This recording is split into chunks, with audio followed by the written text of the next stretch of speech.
Voilà. Bonjour, bonjour, bonjour, peuple congolais. Bonjour, Nabino Nyonso, Congolais de père et de mère. Bonjour, Nabino. Na souci ya koluka koyeba mboka Nabino elala kindenge nini, mboka ilamu kindenge nini. Na souci ya koluka koyeba état de santé ya mokonzi ya mboka, na souci ya koluka koyeba la situation sécuritaire à l'est du pays, le 13 juin. Bozana besoin boyeba finalité ya makambo Bintou Keïta aiki kosala à l'est de la République démocratique du Congo. Boyeba pe état de santé ya Paul Kagame qui a été évacué à toute urgence en Allemagne. Mbote na bino nyonso na ba ona no ba s'abonner te boza ko hésiter. Et ça, c'est une minute, au cliquer, tu deviens directement abonné fidèle. Il y a d'autres Congolais qui sont Bozali. Ba Congolais de père et de mère. Lelo eza mbotama elamu yamukonzi yamboka Félix Antoine Tshisekedi Tshilombo. Lelo eza mukolo oyo le président Félix a vu jour.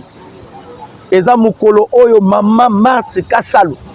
Abimisaki Mutoyo aeko kofuka misa Paul Kagame. Donc nous souhaitons joyeux anniversaire au commandant suprême. Heureux anniversaire au commandant suprême. Ba Congolais bisika bozali, bomela champagne, bomela chichampa, bomela chichampa ya buluchwa, bomela nyonso. En tout cas, mbotama elamu pona mukonzi mboka, surtout que le président Tshisekedi fait la fierté à peuple congolais. Les Congolais nous sommes vraiment convaincus que Mukondamboka Lingimboka. Pourquoi pas souhaiter aussi joyeux anniversaire au commandant suprême. Bandeko ba Congolais tokotina actualité du jour. Ndenge na bisa kabino, vous ne serez pas déçus parce que vous serez informés au temps réel. Na nyonso ezoleka na République démocratique du Congo. Toyebisaki bino déjà avant les 15. Avant jour, il y a date, il y a finalisation, il y a signature, il y a principe, il y a déclaration, il y a principe de paix. Paul Kagame va créer des scénarios. Récemment, à Outaï Kokota, réunion avec des officiers, lieutenant, généraux Paul Kagame na Kigali. To kotaki to lukaki to yeba tension nini Kigali eza parce que awa wa déjà nanga Bertrand Bisimwa Sultani Makenga bazo senga ba demandeur d'asile bazo luka esiko nino ba kokende ko s'exiler na lobaki na bino pour Joseph Kabila deux pays entre Argentine et Cuba makambu eza ya koyinda na niveau vous ne pouvez pas imaginer. Alors Kagame a réunion à Kotaki avec des officiers. Kagame à Kotaki, il a présidé une réunion. Il y a des espoirs. Pour la Koébisa Bango, ce n'est pas seulement Makambu ya Congo, même un pouvoir n'a déjà commis en danger. Alors, Kagame cherchait par quel moyen à piquer crise. A commis ko sambe la kuta sala na AVC Nzambe Paboy. Kagame a commis ko senga asalata AVC Nzambe Aboy. A créé scénario, gravement malade, pour m'amener en Allemagne. À l'heure où je vous dis, c'est l'homme bango na information bazo minisa, asa na état d'urgence. Ce qui va tenir à soins intensifs, toyebité. Mais Rwandais bazo boaka, il est malade. Maintenant, lobby, les Américains va bimisi document. Kagame au komina souka.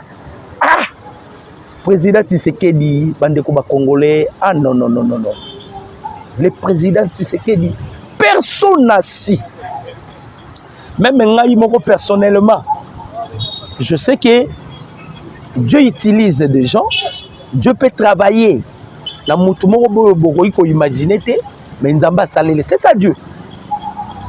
La différence entre Dieu et les humains, c'est ça. Biso batu, tolukaka batu, bazala ba capacité, bazala ba potentiel, bazala au-delà au nini. Mais Dieu, il peut travailler à une personne où vous n'avez pas pensé un jour que makambo ko sale. C'est ça Dieu. Bande ko ba Congolais. Dans un exemple, il y a David. lorsque Dieu avait rejeté Saoul, pardon, lorsque Dieu avait rejeté Saoul, atindi Samuel,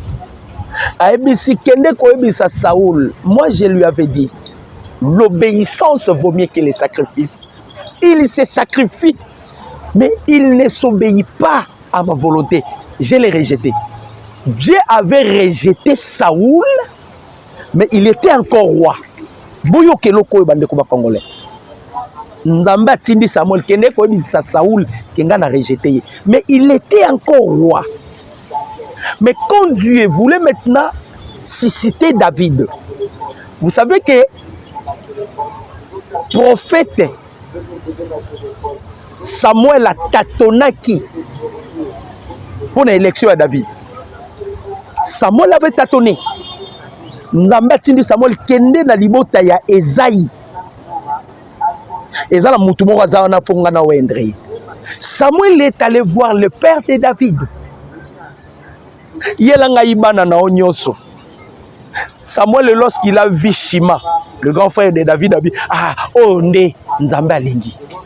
Dieu a dit à Samuel, vous les gens, vous observez l'apparence, mais je vois, moi Dieu, je n'observe pas l'apparence. Moi Dieu, ce qui me préoccupe, c'est la disposition du cœur. Atuni, alobi bana nyoso basili, papa, David, papa ya David abo sali ke moi ne moraza na zamba. Abiba nyoso basili. Samuel Nzamba mutu moko tikali. Samuel abisi papa na David. Isaïe. Est-ce que vous allez ah non, moko azali. Vous ne devez négliger David. Moko azali mais wana musala na ezala kazamba. Paul Kagame a finga Tshisekedi vendeur de pizza. Kagame a finga Tshisekedi vendeur de pizza. Mais à Zobo Sada, le président Félix a dit qu'il pizza. On ne disconvient pas. Mais pizza azoteka pour monter somba, faut convaincre Moutou, non? C'est ça le marketing, non? C'est ça le marketing. Ça dit, aux articles, aux produits, pour que Moutou a intéressé produit, il faut convaincre. S'il vendait le pizza, c'est-à-dire il séduisait les clients pour que les clients achètent le pizza. Oh, ils ont une formation. Kagame yazwa kiango espace ya humiliation. Or Dieu, si Dieu veut faire quelque chose dans la vie d'une personne, lelo nazanga na bonzambe. Lelo pena na ti kazaka penza ya bonzambe naza mbongo te po tromette un peu ma solo mbongo. Dieu pour bénir une personne, il n'a pas besoin de consulter son passé. Dieu pour agir dans la vie d'une personne, il n'a pas même besoin de consulter son niveau d'études. Si Dieu a décidé de faire de toi roi, il fera de toi roi. Bah Congolais tozongana no sima, qui pouvait imaginer après Mobutu, qui pouvait imaginer après Mobutu, il se lèvera un gamin qui sortait de la brousse à Outi Zamba, a gouverné Bisso pendant 18 ans.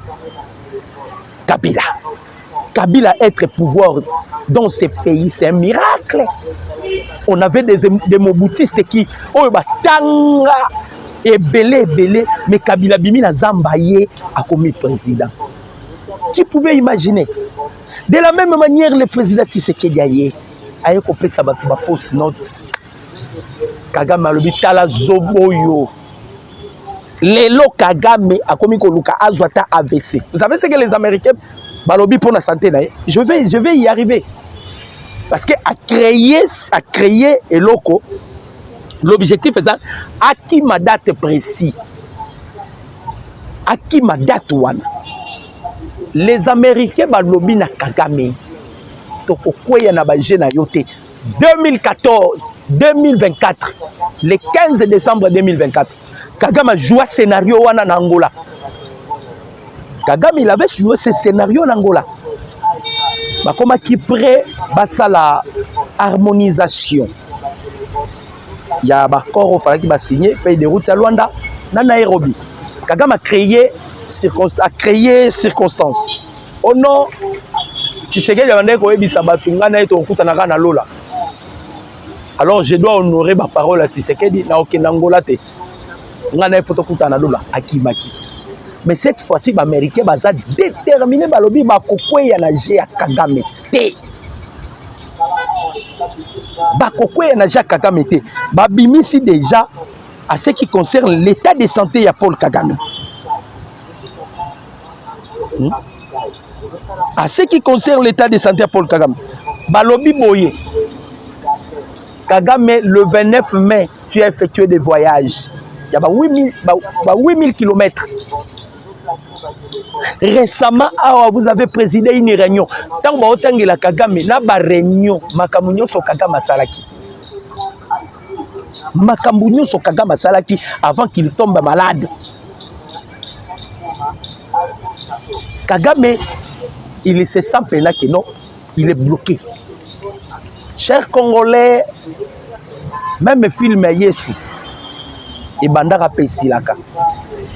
La souffrance, c'est à la début et puis à la fin. Rien ne reste éternel. Rien ne reste éternel. Je suis purement spirituel. Rien ne reste éternel. Moutou Atikala éternel, c'est Dieu. Même nous les humains, vous savez que j'ai cette force pendant 7 ans. Mais après 5 ans, nous allons sous la force. Après 5 ans, nous allons communiquer, c'est-à-dire, le président Félix Aïna Bokonzalobi, non, 30 ans c'est fini. 30 ans c'est trop. On ne permettra pas de continuer Kakakokufa. Il faut changer ses méthodes. Il faut changer ses méthodes parce qu'on était les proies. Tous allons qui proies. Tous allons qui proies. Penza ya Barwandais. Barwandais ba sakani na biso na façon vous ne pouvez pas imaginer. Ba créer ba biloko ba saliboy, ba saliboy, ba saliboy. J'ai des gens. Même des diasporas, on a aussi là bango bande quoi au bazar di banda boka. Ba lo balanga ikeno ndeti ndeko moko to benga na kina c'est un diaspora alobi bandeko. Ndeko na ngai docteur. Ah tozolo bana bino. Obike ba Rwandais bande ko ko somba ba machine mabaya mais cette fois-ci ba machine ezokende lisusu te. Ba Rwandais balobi tout est devenu noir. Je vous avais dit non? Il y a la fumée noire à Kigali. Kagame a zoko sabatuboy. Les gens souffrent à Kigali. Batumazo souffrir à un niveau vous ne pouvez pas imaginer. Boyé. Donc le président Tshisekedi donc a Fukamisi Kagame. Non, qui pouvait imaginer? Tshisekedi n'a pas étudié. Est-ce que Dieu, pour agir dans la vie de Tshisekedi, il a besoin que Tshisekedi ait un diplôme d'État? Ces gens-là que vous sous-estimez, ce sont ces gens-là qui changent l'histoire. Mais Lumumba l'avait dit, non? L'histoire du Congo serait écrite par un vrai Congolais. Bandeko, tous les esprits ancestrales congolais, et c'était incarné dans le corps de Tshisekedi. C'est-à-dire, il y a une divinité, ponction divin, et Vandi Katenaye. Donc, ça, les choses sont une normalité. Ça, une normalité. Moi, je vois Kagame, je vois la force que Joseph Kabila. Kabila Babenga et China Rambo. Ah, ouah, on ne pouvait pas parler de Joseph Kabila. Mais Kabila, Lélo Kabila, combien lamba? Kabila, combien lamba au Congo? Les Congolais disent que Nanyo en voutera biso tonde koye bate makamboyo. Parce que le président Tshisekedi a kolongola biso ba ekaï. Ba biloko bande ko aveuglé biso. Tout ça, le sentiment que nous avons qu'un seul pays. Il y a des gens qui viennent ici dans notre pays, pour s'enrichir des étrangers. Le président Tshisekedi a dit tout va changer. Cette fois-ci, les Congolais doivent se retrouver. Quand vous avez des Américains, à ce qui concerne le deal avec les États-Unis, il faut que le peuple se retrouve parce que le président Tshisekedi, tant que vous avez Gilles Vance, Mandeko, sur le discours et ça la passi. Et quand vous voyez, je défends le président Tshisekedi. Je défends Tshisekedi en guise de cause.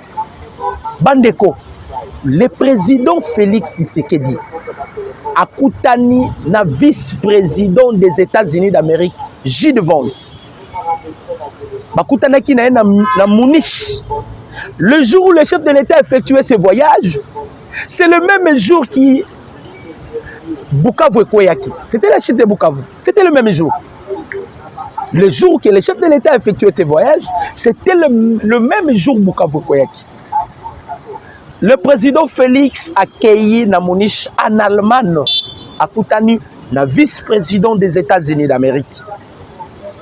Comme c'est un ami au chef de l'État, Bakoutani, président Tshisekedi a tout nigé de Vance. Et l'on connaît Yonga Tshisekedi na koyi kopé sabinoté. Oh Kagama opé sabino kinga na kopé sabinoté. Gilles Vance va ligner. Le président Félix a tout nié pour la seconde fois. Et l'on ni Kagama opé sabino o ngai Tshisekedi na koyi kopé sabinoté. Maintenant, je vais parler avec vous parce que les Américains, les Américains, c'est le minerai. Leurs intérêts, c'est le minerai. Après avoir solo la mukonzi amboka, le chef de l'État ABC, Gilles Vance, je me suis décidé d'ouvrir cette porte. Les Américains, on a besoin de Bokota Bokota. Je vais vous donner tout ce que Kagame vous donne. Moi aussi, je vais vous donner. C'est ce qui a dépassé même Bassango, Sony, Bafayulu. Le président Félix a dit, je vais vous donner tout ce que Paul Kagame vous donne. Parce que Bakatumbi, Joseph Kabila, déjà que les Américains ne peuvent pas changer. Et que Kagame, il est loyal avec les Américains, avec les Occidentaux. Bakotika la fidèle na Paul Kagame, bakotika la fidèle na ba mafia na bango basalaka. Mais le chef de l'État a bouleversé ma camp. ABC américain, je vais vous donner tout ce que Kagame vous donne, mais avec une condition. Gilles Vance a ABC condition zanine. C'est alors que le président Félix a dit ça, Gilles Vance, le vice-président des États-Unis, donnait la vie au peuple congolais. Ils ont droit de bénéficier de la minerai. Ils ont droit, il y a sécurité. Ils ont droit, il y a émergence, il y a santé. Ils ont droit de travailler. Les Américains ne viennent pas seulement car à bénévolat. Ils vont créer des entreprises. Ils vont créer des usines ici au Congo. Comme le chef de l'État, il prônait toujours qu'il fera de la RDC le premier pays le plus industrialisé en Afrique. Alors, Paul Kagame, il a créé...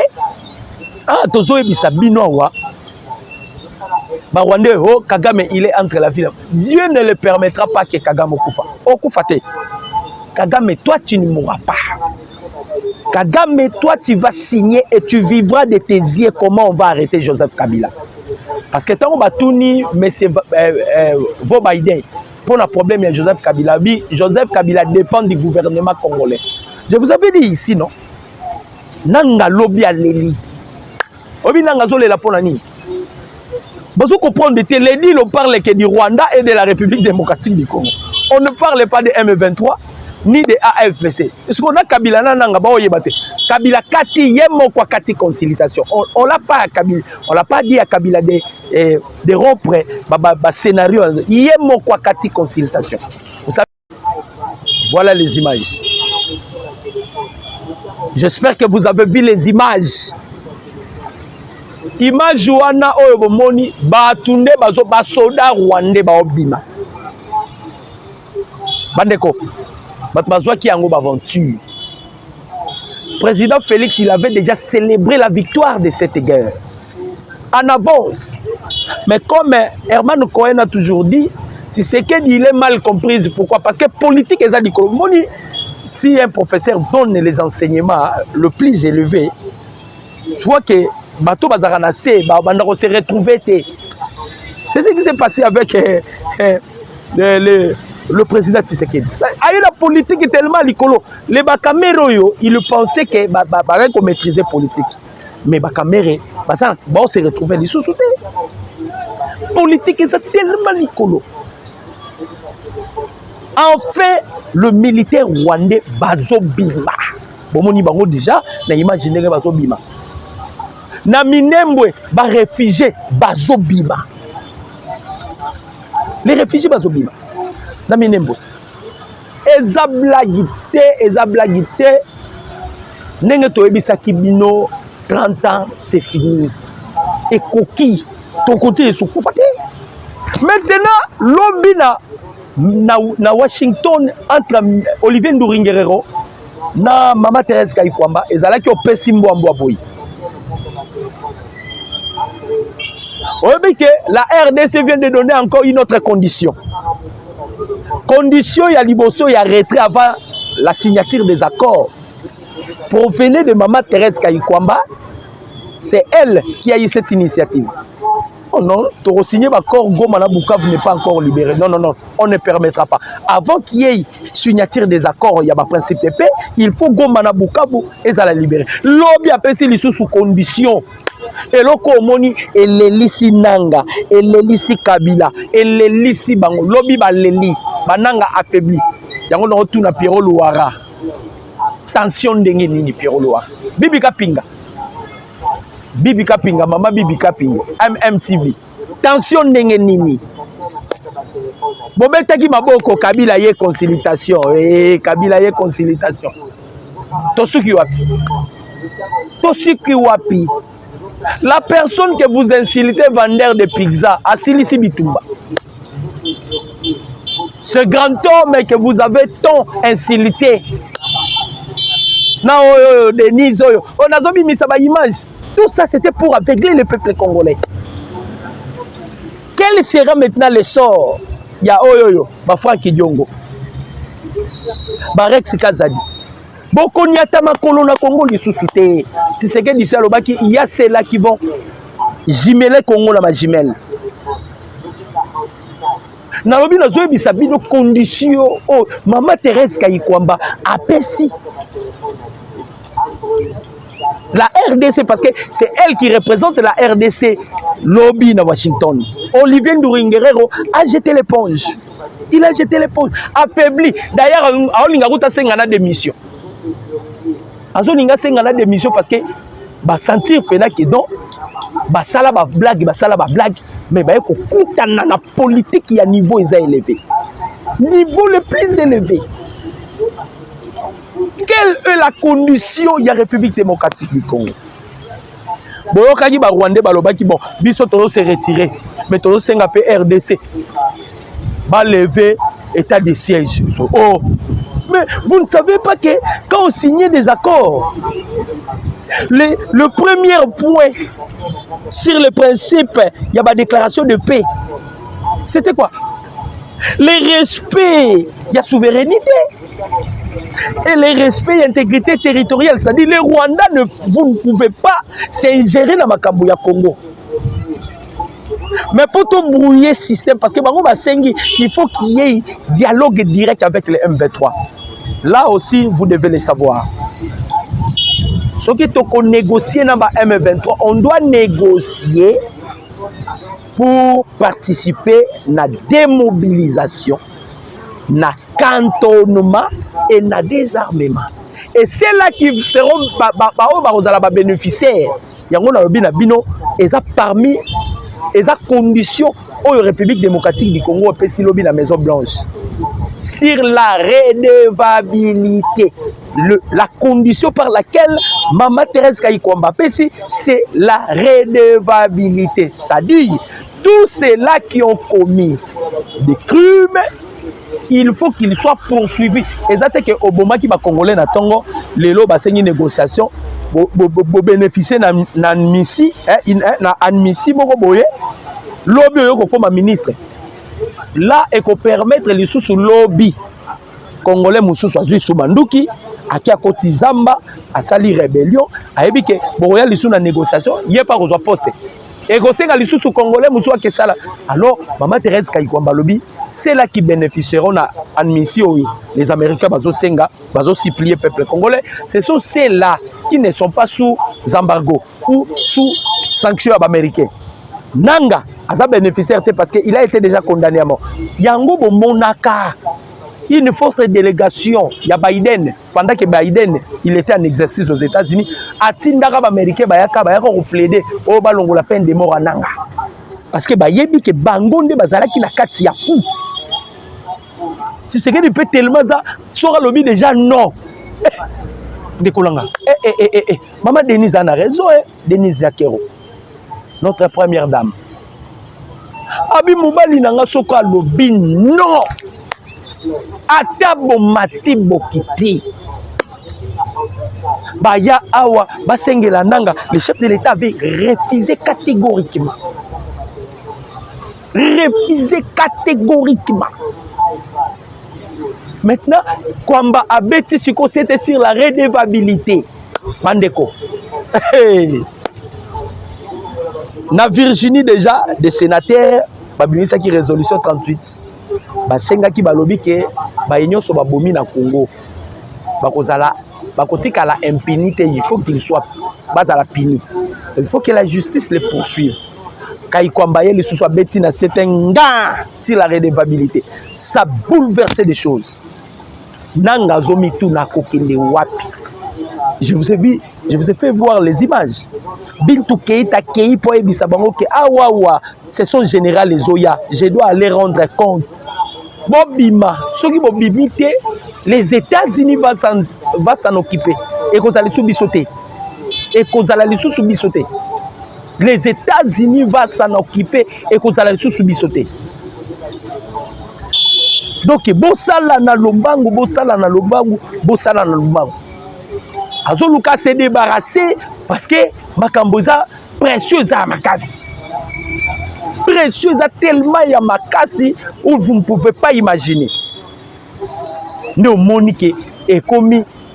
Pema, bazo qui est de gauche, bazo qui est de droite, bazo qui est de gauche, bazo qui est de droite. Makamboza penza mobulu ya mobulu bananga baoye bate comment est-ce qu'ils vont se retrouver. Donc baza mitou et komi bango ka likolo bazo bate comment est-ce qu'ils vont se retrouver parce que précieux l'équipe tellement makasi, la situation est tellement tendue. Paul Kagame a quitté à Saliba malaise yewana en Allemagne pour des soins médicaux. Donc c'est tout un problème, Bandeko Congolais. C'est tout un problème. Parlons maintenant de la guerre qui s'oppose entre Jean-Pierre Bemba et la Senko. Bandeko Congolais, tu continues à dénoncer, c'est ce que je devais dire. Tu dois comprendre que Chole Azara Congolais, c'est un Rwandais. C'est-à-dire, la Senko que vous voyez là, Bandi à Senko, et tous sont des étrangers. À part quand vient Abisso, il y a Eric Senga, inconscient qu'il est. Jean-Pierre Bemba, il vient à peine de clouer Joseph Kabila. Il vient de clouer aussi la Senko. L'Obisso la répondre Jean-Pierre Bemba. Bandeko, c'est que nous, on s'attendait des Cholés. C'était de dénoncer le Rwanda. On s'attendait que Bachole va dénoncer Rwanda. Ils sont incapables de dénoncer Rwanda. Mais quand Jean-Pierre Bemba dénonce le mal, Bazaba doit répondre Jean-Pierre Bemba. Bazaba doit répondre Jean-Pierre Bemba. Bandeko Naraba Congolais. Est-ce qu'on peut imaginer Bandeko Naraba Congolais? On peut imaginer chers Congolais de père et de mère. Et puis, il faut l'ensembler et interpeller. Et puis, Toyoki, Kamere est en train de se préparer. Vous voyez comment Kamere travaille avec des prêtres catholiques. Kamere, lorsqu'il a volé Mbongo à 100 jours, à côté de prison, c'était que c'était des prêtres à 5 ans. Ils travaillent ensemble, ils sont en connivence. Kamere travaille avec ma prêtre catholique. Donc, question de Bissozab, ce qui l'Assemblée nationale a Kosani. Problème à Moutamba, Tomeka un peu comme ça. Mais il y a Jean-Pierre Bemba, Kamere doit démissionner. Kamere a démissionné de toutes les raisons. Il blague avec la 5. Cette fois-ci, ce qui Kamere a sali blague, il va démissionner. Nous sommes déterminés. Jean-Pierre Bemba a dénoncé manigance il y a 5 ans. Alors, pacte social. Pacte social, c'était l'initiative il y a Emmanuel Macron et Paul Kagame. Pour créer la 3e voie, pour permettre à Joseph Kabila à zonga la scène politique. Et que Batouana, ce sont des corrompus, Boye Jean-Pierre Bemba dénoncé. Et nous avons vu Cholet répondre de Jean-Pierre Bemba. Cholet qui est jusqu'à présent incapable de dénoncer l'agression rwandaise.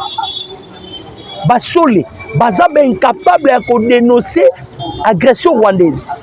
Cholet Oyo. Quand le président Félix Azoki Bokondi, Boyebi Makamucho la Lobaka, Tozo Luka jeune et courageux, on a aussi Mamandou qui pourra renverser le pouvoir à Tshisekedi.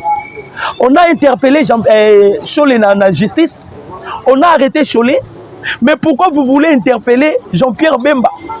Parce que Jean-Pierre Bemba avec Joseph Kabila, il y a bras de fer, guerre froide. Bemba ne peut jamais permettre Kabila à la capitale là-haut. Bemba Lobby, c'est un Rwandais. Kabila, on ne le permettra pas. Kabila a espace dans le Congo. C'est ça, nous sommes déterminés. Il faut effacer Kabila. Il faut effacer Kabila. Et tous les biens de Kabila va récupérer. Azarias Roubert, on a Kabila. Baleli. Baleli, Baleli, bien à Baroun, nous sommes immobiliers. Tobi Saka Kabila. 99 jours pour la Moïbi. Un jour pour la Mokolo Elo. Ba Congolais bazui biloko na bango. Kabila Robeta to loté yo ya ki na baboti. Mais problème na biso ya pasieza a bedona se Cholet. Bitumbo bazala ngona Bemba. Et Kamere lokola za pio majeur na ba parce que bango nyonso baza affaibli. Si vous remarquez même Kamere, il est affaibli. Et Kamere tient na mutu na que il ne deviendra en aucun jour président de ce pays. Toko permet kangote Kamere. On a besoin le président Félix Assali ba mandat na ye. Si Bemba serait en vie, Bemba zui. Si Bemba on a invité, ngala zui. Si on a invité, ataba René, bazui. Moi na kolia zui, j'ai congé. Batou ba Messi bazui. Pas question de Kamere. Kamere faut ça na mutuna. C'est-à-dire nous allons maintenant activer tous les batteries parce que balinga va créer na nos base. On ne ko distraire biso na makama mutamba. Parce que ba yeba ke ba di les après. Ba créer qui d'abord moi yo ya mutu esala raté yo Dishocho yo Denise, il voulait créer d'abord ma dossier à Denise, ça n'a pas marché parce que les Congolais bazala qui focaliser na makambu ya Rwanda na RDC. Les Congolais étaient tellement focalisés to boye kokota na distraction na. Ba boni place wana simbité. Ba keye siko na makama mutamba. Ba salima sambara mutamba. Kuna mutamba zo melisa bango pema, ils sont incapables parce qu'ils n'ont pas de preuves. Moutamba dit que les dossiers, pardon, problème d'Angaï, l'erreur est administrative. L'erreur est administrative, normalement, on annule seulement les dossiers. Pardon, on annule le marché. L'erreur administrative, kaka l'annulation à marché. Erreur administrative, Moutamba Alongi Bango, ils sont montés au nom outrage à la magistrature. Amemi bango kuna et longo erreur administrative comme erreur pénale. Et ça caropé 6 mois. Pourquoi? Ce sont des scénarios. Cette fois-ci maintenant, on voit sur la télé. Oh non, nous nous prenons sur la paix. Vous parlez de paix. Vous attendez que les sangs coulent. Bon, cause là-bas Congolais parce que les sangs Congolais les appréciés. Et puis ça rabino ma casse, saison matabino ma grade. Na ba prima cour ya na bino bozo sala. Vous êtes tellement des sorciers, bandoki, occultistes, et vous voulez à tout le temps que les Congolais bakufaka. Vous êtes tellement incapables. Bakila ba Congolais tellement les kebele et baloli bino mitou na basango mitou ezo simbali sousouté et tous ba comme na ba problème na mitou na bango. Ba problème na mitou na bango. On a vu Yem Chole la sortie médiatique na ye azolo bananu ba parole ya Jean-Pierre Bemba eza ineptie. Ça dit ba parole moko buzo basa ya lukuta. Mais Bemba dit la vérité. Biso depuis to banda ko dénoncer que na Kabila zalaka rwandais. To banda ko lelo on parlait de ça chaque jour que qui ne sait pas que Kabila za rwandais. Qui ne sait pas que Kabila za rwandais. Hein? Qui ne sait pas que Kabila za rwandais. Et l'on suit bango ezani le pacte social parce qu'on a révélé quelle était la mission du pacte social. Ils étaient prêts. Au moment dernier raconte na bango le président Félix Aboya Koyamba bango. Raconte à Souka. Bazalaki miné na ba poison. Bazalaki miné na ba poison. Donc bayaki penda pour achever les chefs de l'État. Tellement tu sais que du Mukishi, un esprit dans un esprit. Et il y a des fusions à l'esprit. Dans d'autres tu sais qu'il y a des fusions en esprit. Un esprit dans un esprit. Mukishi. À comprendre gars bateau baniwa pour ils sont prêts maintenant pour m'achever. Na oyamba bangote. Baboko yamba bango bokande balela. Balela baboko yamba bango bakomolela. Kolela peut-être ça que ya kolela. Pourquoi? Parce que baboko yamba bango. Nanga inconsolable.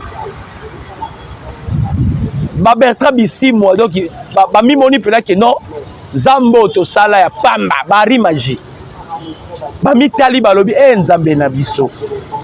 Omoni bon okene ko zo ba nationalité ba nilotiki pour rien parce que vous devez changer maintenant la nationalité.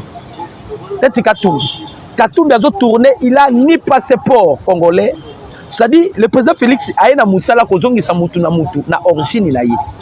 Donc Katumbi nenga zawana il doit se battre à son passeport na ya juif ou bien italien ou bien rwandais à Kenaye. Kabila déjà a un passeport congolais. On passeport congolais parce que vous n'êtes pas congolais. Voilà un peu la façon dont le président Tshisekedi a bêtibé les naïe. On doit célébrer la victoire, ça dit moi il y a joué. On célèbre la fête de l'indépendance. On n'a jamais été indépendant. On dépendait toujours. Mais cette fois-ci, la RDC est toujours comme indépendant. Na zanga ko bois kambela te pa ya ba congolais. Na banda ko yebisa bino eza na pe o ekoya na mboka na biso.